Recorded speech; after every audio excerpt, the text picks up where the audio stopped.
Today, we celebrate labor, unions, and the labor movement.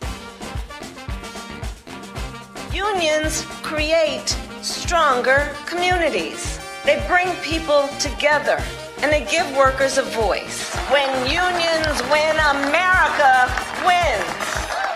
I mean, it's the most union-friendly administration I've ever been since I've been on this planet. Well, we are proud of it.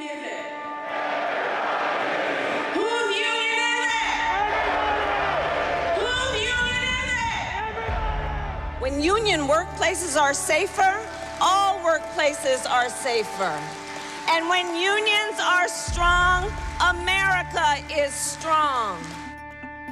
Today, we see the beginning of a new era, an era in which workers of every age, every race, every gender, every profession have the opportunity to benefit from the power of solidarity.